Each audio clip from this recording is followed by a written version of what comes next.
So let's say I was a game designer and I was chosen to be a creative director on the next sequel for the Godzilla game on PS4. How would I enhance the game? What would I change? What would be some of the things that I would add and take away? I want to play around with this idea and see what I would do if I were to make a sequel to Godzilla on PS4. Let's pretend that money's not an issue, no budget constraints or deadlines. I had full control of what I wanted to do for this game. I could do whatever I wanted, however I wanted to. These would be my ideas to make the ultimate Godzilla video game.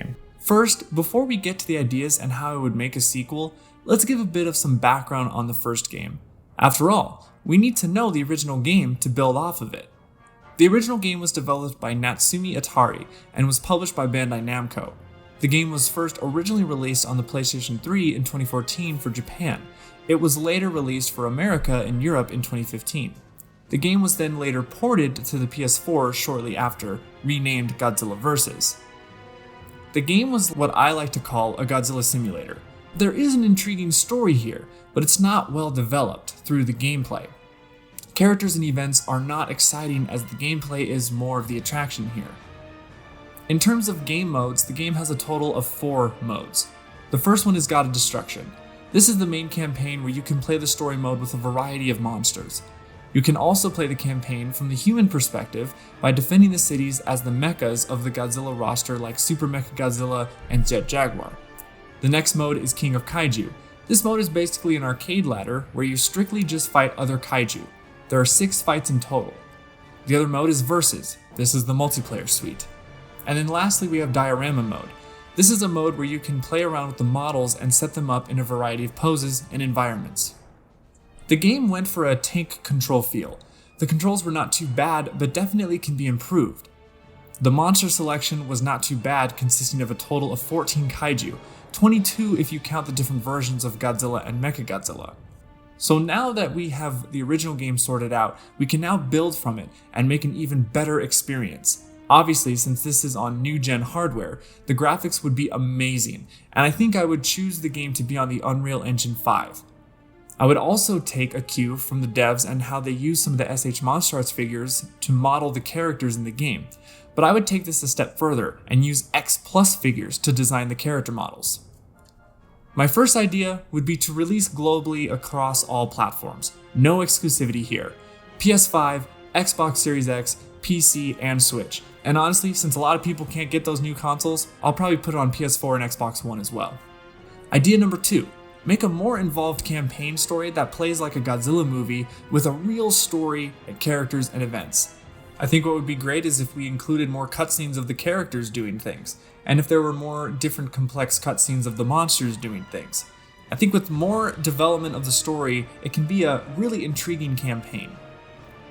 So idea number 3, we need to expand each mode. We need a bigger campaign mode, and that includes, like I said, a better story. We need 2 sides of the campaign. Because like in the original game, we had the monster side where you played as them destroying the generators, and then you also had the other side where you played as the humans defending the generators.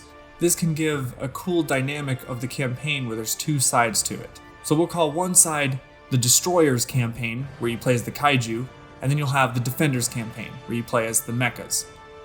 The next mode we need to expand on is the arcade ladder. We need more stages, more than 6. I would say maybe 10 or 12. Mixed with these modes though, we need some fun extras like Mortal Kombat's Test Your Might or Save the Earth's Challenge mode. We also need a complete revamp of the multiplayer suite. We need different playlists. We need a social playlist, a rank playlist. We need to also give some more customization.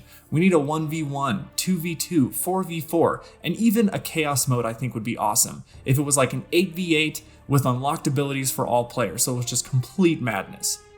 There needs to be leaderboards, and one of the biggest things is matchmaking. Matchmaking was in the original game, but it was so unbalanced. And there also needs to be a game browser for maybe some potential cool custom modes. There also needs to be an expanded diorama mode. We need to have more positions, less restrictions, and more customization in the environment. That way, people who want to take some really cool pictures can have some really awesome things to show off. Idea number 4.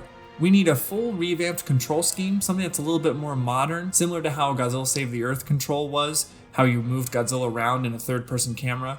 And then also, Give the player customizable controls. Just let them remap the buttons how they want to play it. Idea number 5. We need to include every Godzilla character and skin options for the different versions of the monsters. I'm talking every single Godzilla suit, every single character from the Godzilla franchise, and hell, let's even put some cameos in there. Let's get King Kong, let's get Frankenstein, let's get Cloverfield in there. That way we can have a ginormous amount of characters to play in. It'd be like the Super Smash Bros. Ultimate of Godzilla games. And my last idea is we need to change kind of the way the unlocking system works. I would like the unlocking system to be done this way. You unlock monsters in arenas that are done similarly to Destroy All Monsters Melee. You do this by playing the campaign and fighting against certain monsters. When you fight them, you unlock them. The abilities and diorama items, though, can be unlocked through a credit system, like Save the Earth. Credits are earned by playing any mode of the game, offline or online. So those are my ideas to make the ultimate Godzilla game. So those are the ideas that I would do to make a sequel to the Godzilla PS4 game. I think that if they ever were to make a sequel, if they implemented these ideas, it would make it to be an amazing Godzilla game. And if there are any ideas that you guys would have to make a sequel on this game, let me know in the comments below. I would love to hear them. Thank you guys so much for watching. See you guys later.